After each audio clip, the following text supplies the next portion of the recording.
Hi, I'm Alicia. And I'm Aubry. And this is Wine, Women, and Crafts. Boom, boom, wine, women, and crafts. Hey, how are you today? Doing all right. How are you? I'm doing all right. Good. I love your shirt. Oh, thank you. Thank you. I made it That myself. Really? Mm-hmm. Well, that's wonderful because I'd love for you to make me one. Because I am so envious. I gotta match you. All right. Well, I guess that's going to be my craft today. I wasn't 100% sure what I was going to do, but now apparently it's this guy. Just for me. It's going to be wonderful. And you know, I have fabric that matches. So how about I make an apron that matches your shirt? And then when we get up to Halloween shenanigans next week, we can protect our fancy clothing. I like it. I like it a lot. Be fun. Preview of Halloween fancy clothing. Yes. Halloween is a lot of fun. But first, the wine review. What do we have today, Aubrey? Today we have a Barefoot Moscato. Not your most expensive bottle of wine, but definitely very sweet and very lovely. So I guess I will pour today. Yes. And we're still going with the screw caps because they're easier, and usually on your low budget bottles of wine, they have a tendency to be screw tops. Yes. Alrighty. And there you go. Thank you, my dear. No problemo. So I pretend I'm fancy and look at the color. Yes, it's got a lovely yellowish color. Very light yellow. It's nice. Kind of like straw, I guess, is what they'd call it. Yes. It's got a few little bubblies in there. And go Bubbles ahead are and nice. swish it around. Swishy, swishy, swishy. I can swish. Yep, and you look for legs. There's not really legs on this. It's got a lot of sugar in it, so not so much. Got the sniff. It still smells like wine. Yeah. Now for the sip.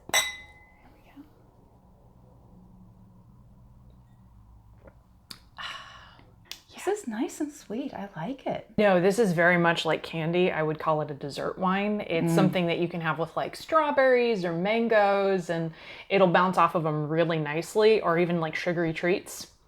Because, you know, Halloween's coming and sugary treats and wine. And That's the best sort of thing. I like it. Awesome. What is your rating? I'm easy to please. It's sweet and it's light, so I'm going with 5 out of 5 again. Awesome. I would say for a dessert wine, it's a 5 out of 5 for me as well. Plus, the price tag isn't so bad. So if you're looking for something sweet for like a summer afternoon or a lot of sugary treats, it kind of complements it well. Works very well. Awesome. So I guess it's time to go on with the crafts. Let's get crafting. All right. To do the apron, your steps are as follows. Step 1, gather your material. The materials you need are at least a full yard of your base fabric, which is my Halloween potions. And then I am using a elastic, which I have cut for 18 inches-ish. Might be 18 and a half. And my neckband and my waist ties and my pocket are all out of a basic orange fabric that matches the potions. Step 2, cut out the fabric to the correct shape. You want to fold it inside out so your wrong sides are out so you can mark it up, and have that fold along the bottom line of your ruler. So I measured one basic line on the right to give it a nice clean edge. Then from the fold, I measured 6 inches up and made a mark. And then back down to the fold, along that fold for 10 inches. And then from the 10-inch mark, I measured up 13 inches. Then from that 10-inch mark on the fold, you measure a further 32 inches. And that becomes the bottom of your apron that you then mark up to 13.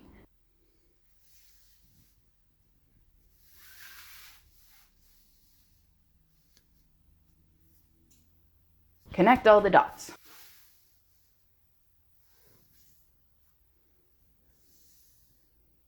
And then cut it out.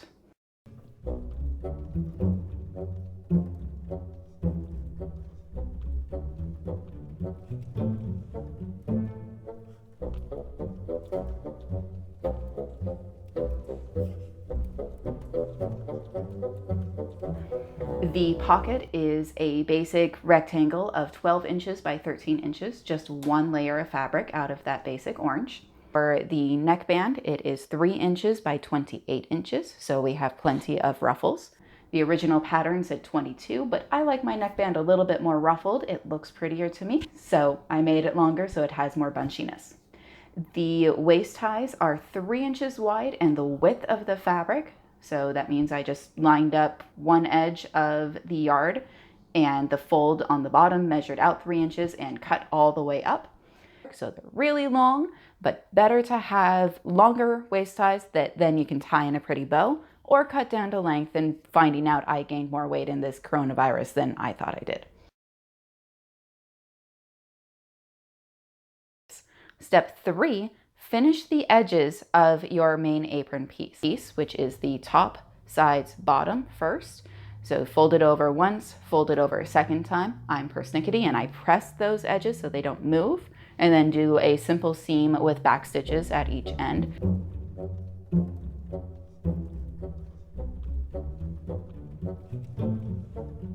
You're going to do the same thing for the arm curves after the other seams are done, where you fold it over and then fold it over again to press, and then sew along that seam with back stitches at both ends to secure it. Step 4, attach the pocket. You want to fold over and sew along your top, which is one of the long edges of your pocket. Then take the pocket and your apron back to your table with the ruler so you can center it right along that line at the bottom of the arm curves.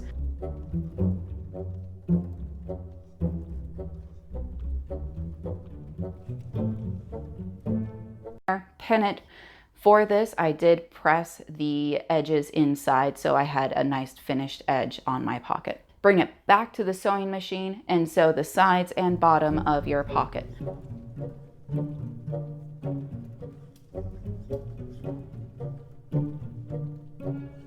Step 5, make and attach the neckband. For that, fold your neckband rectangle, which is 3 inches by 28 inches, in half the right sides together, so the outside of the fabric is the coarser side. Sew along the long seam. Then turn it right side out. Thread your elastic through that band, but keep it ruffled so you have the edge of the elastic matching the fabric on both sides.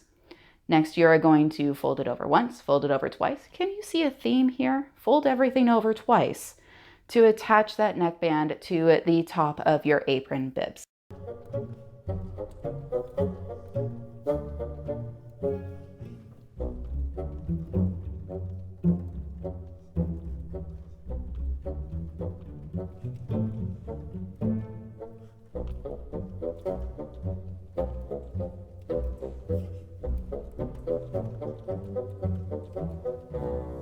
It should be nice and ruffly. You should anchor your elastic on both sides of your apron. I am sewing over those seams twice to make sure it doesn't go anywhere.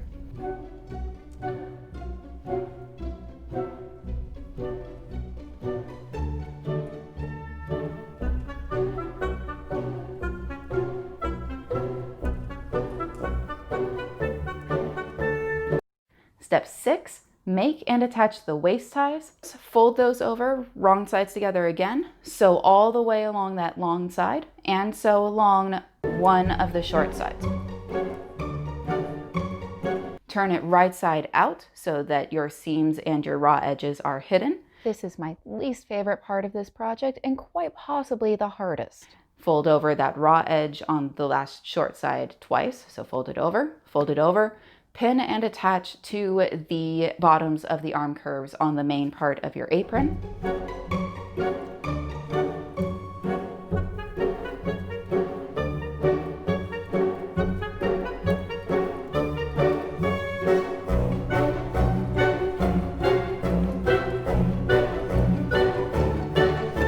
Step 7, put it on and enjoy.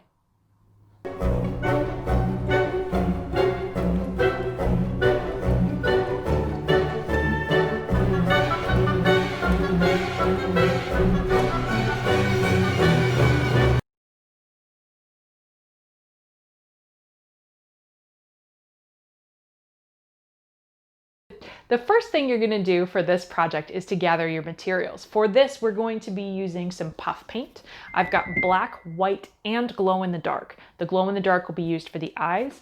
The black is the base. And then I take the white and the black and mix them together to be able to make the details of the nose, of the ears, and the eyes. Next is going to be your fabric.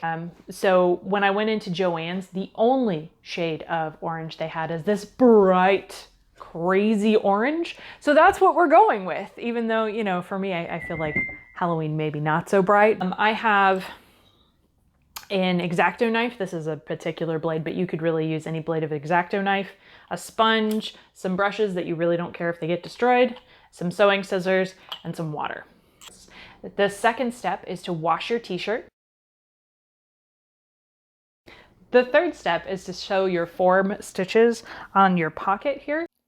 The size of your pocket is a matter of preference. I used scrap from Alicia's project and sized my pocket to one of the potion bottles in the pattern.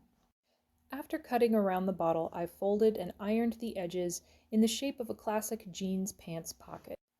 After that, I sewed a seam at the same length all the way around the pocket to give it that classic look. The fourth step is to put on the shirt and sort of mark where you want it to be placed on the shirt. If you don't do this step, it gets a little bit funky.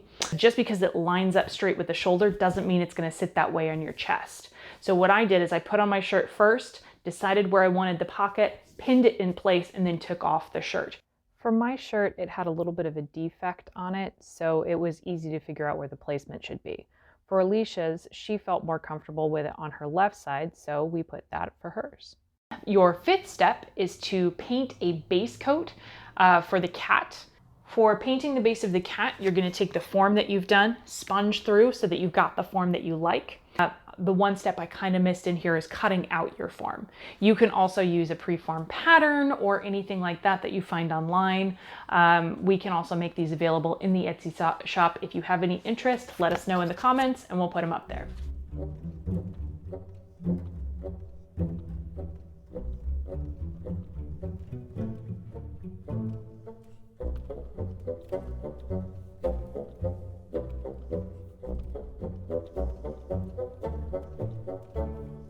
Once you've got your base on for your cat, you're going to go over it and make sure that it's thick enough wherever you want it to be.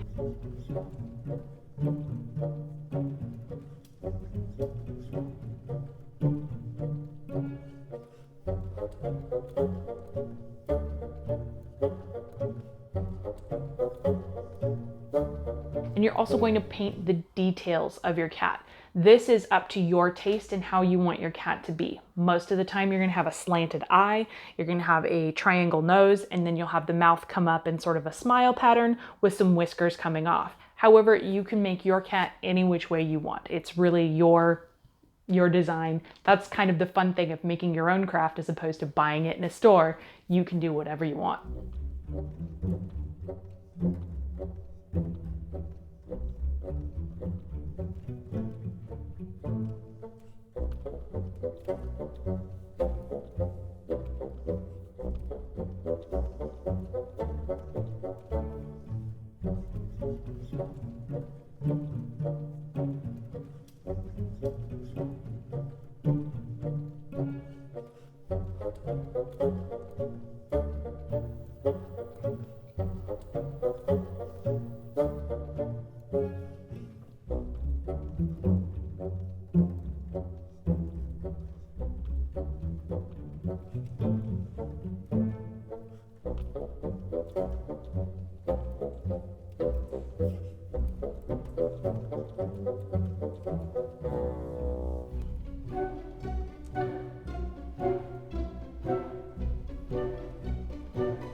For your seventh step, you're going to sew on the pocket. And then the last step, as always, is to put it on, enjoy it, and be a little spooky.